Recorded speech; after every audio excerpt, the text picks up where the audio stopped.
Bien, y es para nosotros un gran honor de recibir en esta ocasión al politólogo republicano, director de la organización Patria de Martí, Julio Chilling, que nos va a hablar de las posiciones republicanas, porque hoy tenemos un encuentro con la historia, va a ser, yo creo, un debate muy agitado y que todo el mundo va a estar viendo. Así que bienvenido a ti, Julio Chilling, y gracias por este tiempo.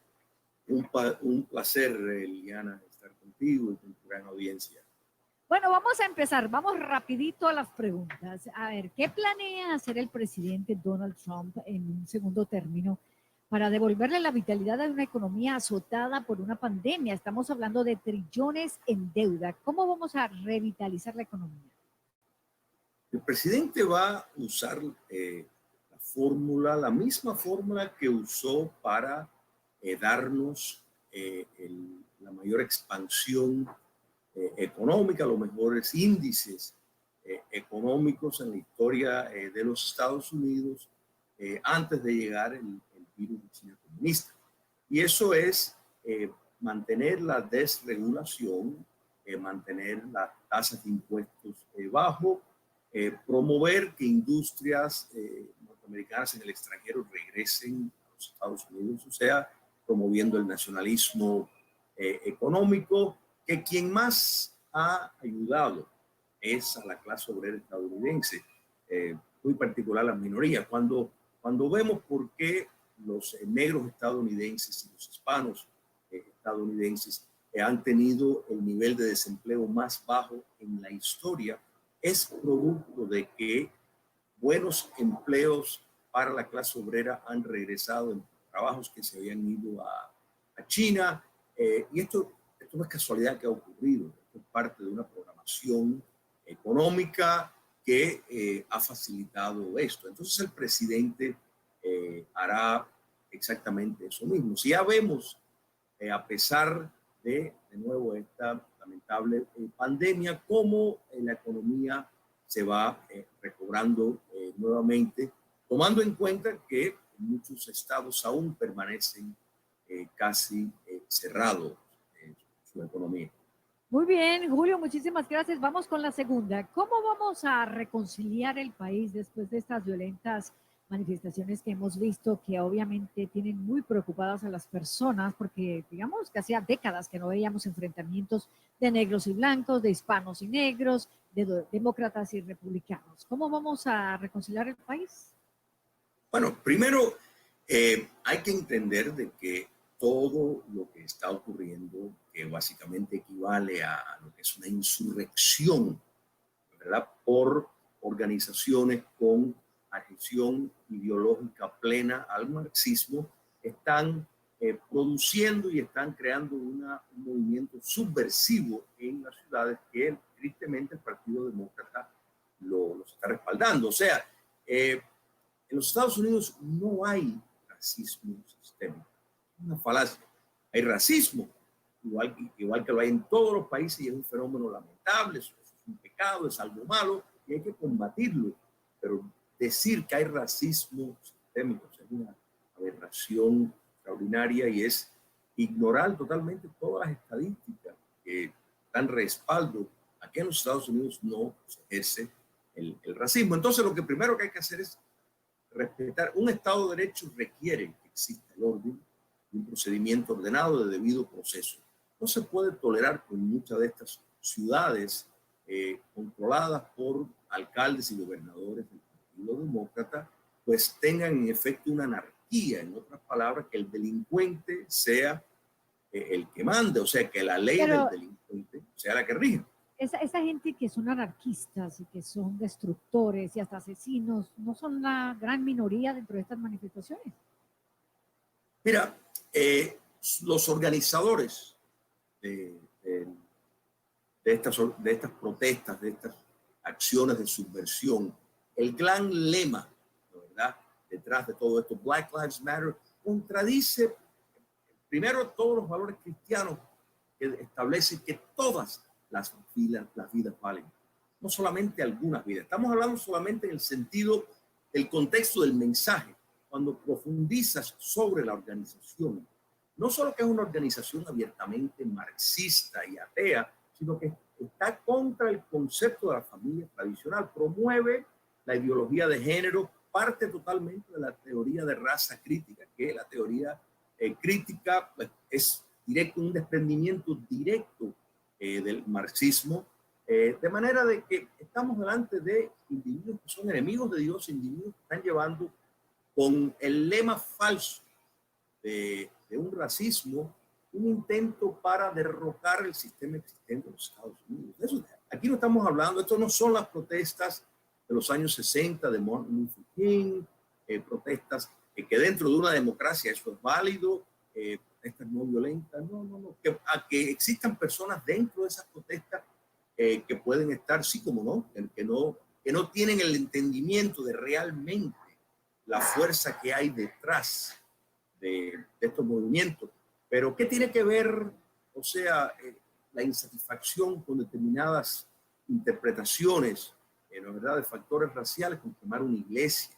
¿Qué tiene que ver eso con entrar en una tienda y robarse zapatillas que valen $200, televisores que valen un par de miles de dólares? ¿Qué tiene que ver eso? O sea, y aquí hay un paralelismo de lo que vemos, por ejemplo, lo que vimos en Chile, en las manifestaciones y en otros lugares de América Latina donde la izquierda radical utiliza esta metodología para promover la subversión y intentar llegar al poder. Estamos hablando con el politólogo republicano, director de la organización Patria de Martí, Julio Chilling, a quien le agradecemos tanto que nos esté ilustrando acerca de la posición republicana. Muy bien, vamos con la siguiente pregunta. Ahora que van a confirmar seguramente a una nueva miembro de la Corte Suprema de Justicia con valores conservadores, seguro que los que pues avalan todo lo que tiene que ver con el aborto, Roe versus Wade 1973, ahora probablemente ese es el próximo paso, digamos, del presidente si se queda 4 años más, y es derogar la ley de aborto para las mujeres, ¿no? Efectivamente. Y Liliana, mira, esto lo digo no tomando en cuenta la audiencia, que puede ser muy receptiva a lo que voy a decir, pero realmente hay que entender que lo que estamos viendo ahora es Roe versus Wade en esteroides. O sea, estamos viendo el aborto legalizado con 9 meses de tener una criatura. O sea, estamos viendo el infanticidio legalizado en algunos estados de Nueva York, Virginia. Esto es lo que aboga el Partido Demócrata. Y es importante entender, el Partido Demócrata ya no es ni siquiera el Partido Demócrata del año 73.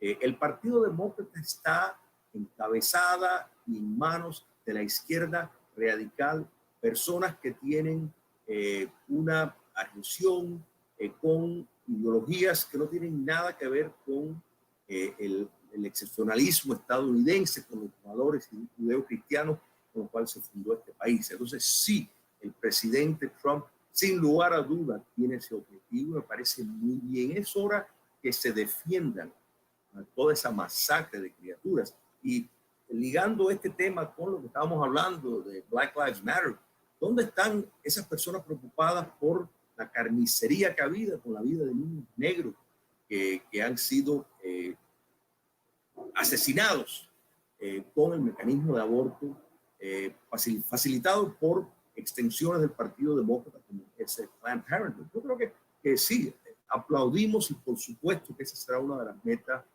del presidente Trump y quiera Dios que lo logre. Muy bien, a ver, Julio Chilling, ¿qué va a pasar con estos 11 millones de indocumentados que están en las sombras aquí en los Estados Unidos? ¿Qué va a pasar con un TPS para un país azotado por un socialismo como es Venezuela o tal vez Cuba? ¿Cuál es la posición republicana en cuanto a, digamos, a las personas que no tienen un estatus legal en el país, aquí en los Estados Unidos? Primero les doy aliento de que no solo que hay un republicano en la Casa Blanca, sino que va a haber, con el favor de Dios, un republicano por los próximos 4 años, porque les recuerdo que la amnistía más grande que se dio en los Estados Unidos lo dio un presidente republicano, Ronald Reagan. Pero el presidente Trump nunca ha hablado de dar una amnistía a esos 11 millones de ahora Al contrario, quiere sacarlos de DACA, ¿no? Ahora voy. El problema, Liliana, es, mira, la frontera sur, y hay que entender que con todos todos los proyectos y las promesas de amnistía, de buscar una reforma inmigratoria satisfactoria para todo el mundo, siempre ha estado en claro entendimiento que la frontera sur se iba a controlar. No se ha controlado. Y esto tiene sus razones de ser. El Partido Demócrata entiende claramente que la entrada, que como único ellos van a poder empezar a ganar elecciones presidenciales a largo plazo, es si abultan, como se darán cuenta, o sea, la política del Partido Demócrata es una política de identidad, o sea, apelan a fragmentos de la sociedad, apelan a los negros estadounidenses, que no son ni el 13% de la población, apelan a los hispanos, que son un poco más del 13%. Este es un país de inmigrantes, ¿no? O sea, bueno, pero no, pero ahí está la cosa, el fragmentar no es favorable para el progreso de una nación. Uno no tiene que perder su identidad. O sea, el concepto de nación es un factor de cohesión. O sea, si uno defiende el país, defiende la religión, no porque es negro o es chino, o vino de México, o vino de Uruguay, sino porque lo lleva adentro y es parte de una nación que es un colectivo que nos une, sin nosotros dejar nuestras particularidades. Y eso es fundamental, que no es la estrategia del Partido Demócrata. Entonces, a donde voy con esto es que los demócratas ven esto como una herramienta para ganar elecciones. Si la frontera sur se logra controlar, y hay que entender que 90% de la droga que entra a los Estados Unidos, 90% entra por la frontera sur.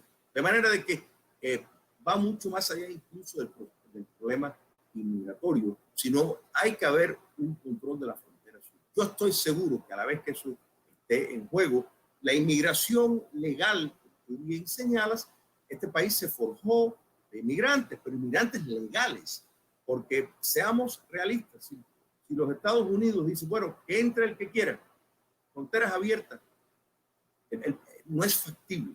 No es factible ni es justo para las muchas personas que tuvieron que esperar en una cola para entrar, ¿verdad? Y de pronto determinadas personas que se colaron por entrar por la puerta de atrás o por la ventana, y entonces le den el privilegio, cuando violaron la ley, y sin embargo el pobre que estuvo esperando correctamente en la fila quedó atrás. Es un insulto para esos que tuvieron que esperar en esa fila. O sea, eso hay que entenderlo y aceptarlo. Ningún país, absolutamente ninguno, puede existir con fronteras abiertas, y fronteras abiertas en una sociedad que cuando se entra se recibe beneficios, porque hay que añadir la inmigración, ¿no, verdad?, del siglo XIX, ¿verdad? Del principio del siglo XX en los Estados Unidos. Era una inmigración que venía a trabajar, venía a dar, porque no iban a recibir nada. En otras palabras, no había ningún mecanismo de asistencia social que les esperaba. Sabía que si venían era para trabajar a pulmón, para echar adelante.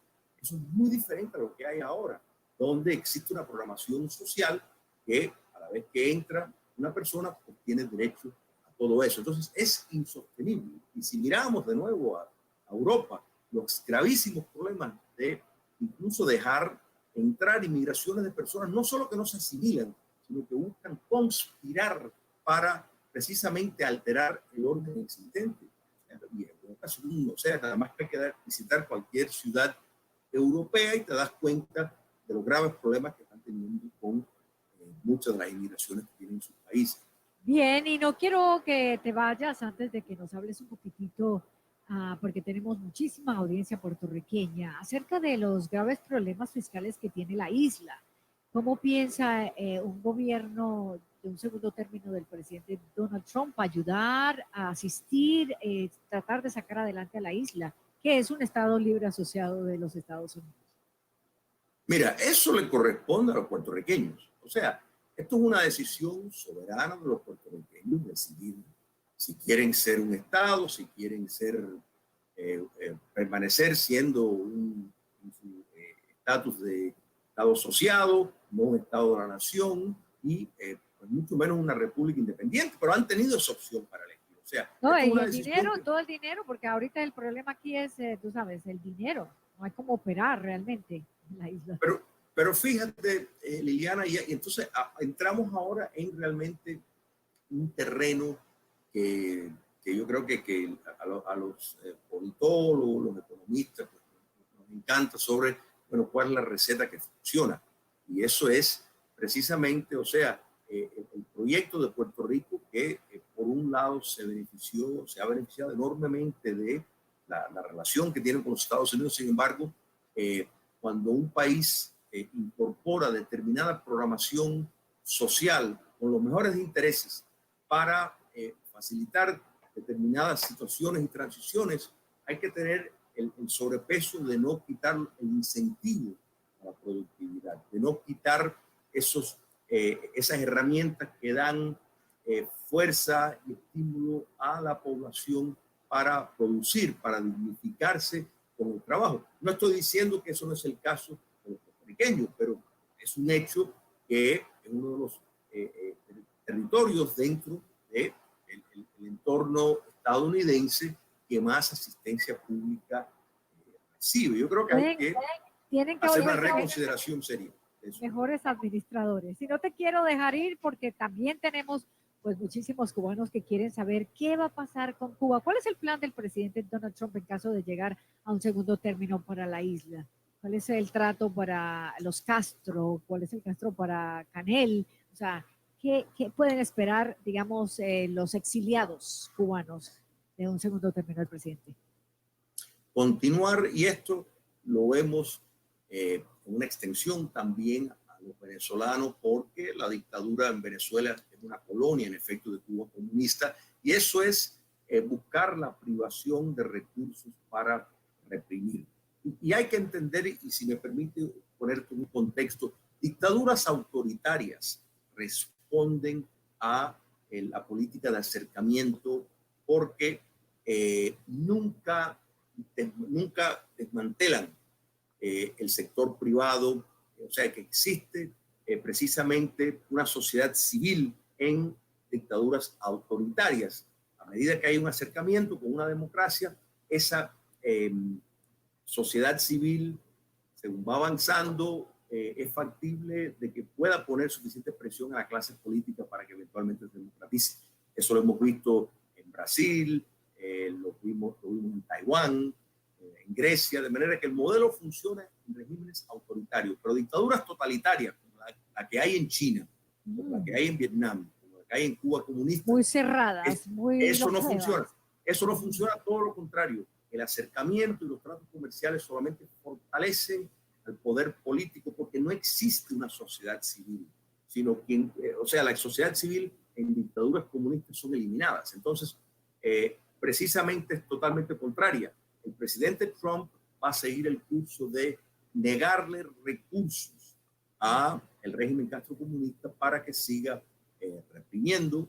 Y esa es la fórmula de seguir para lograr lo que todos queremos, la liberación de Cuba, la liberación de Venezuela, la liberación de Nicaragua, la cesación de existencia de las FARC, que es una fuerza terrorista, más allá de que estén caminándose por los salones de Bogotá. O sea, hay una consonancia, porque no podemos mirar a Cuba como un caso aislado, no lo es. O sea, operan en bloque que podemos incorporar actores internacionales como Irán, como Rusia y como China, Corea del Norte, que pertenecen a un eje del mal, que sin lugar a dudas existen y tienen mucho que ver con el narcotráfico, con los carteles de México.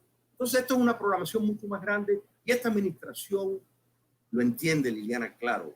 No es casualidad que estamos viendo un incremento en el poder interceptar embarcaciones con drogas yendo hacia México para que los carteles lo transporten a los Estados Unidos, porque el narcotráfico es una de las fuentes principales, si no la fuente principal más importante para el socialismo continental.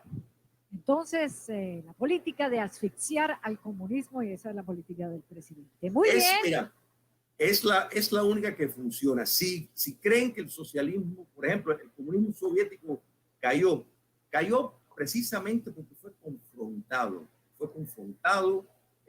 con una política de reversión por parte de la administración Reagan, y el sistema quebró porque no podía competir, fue confrontado. El modelo de China, el paso del acercamiento, los acuerdos económicos, lo único que han producido es fortalecer la dictadura en China. Sin duda, un país más rico, pero es un país más represivo y más seguro, tristemente, de permanecer bajo el manto comunista. Bueno, wow.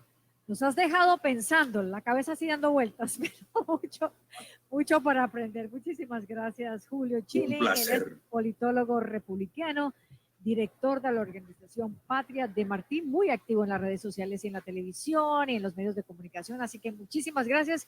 Estaremos contigo, si Dios quiere, el día de mañana. ¿Ok, Julio? Con mucho gusto. A trabajar se ha dicho. Los espero. Muchísimas gracias. Bye bye. Un abrazo.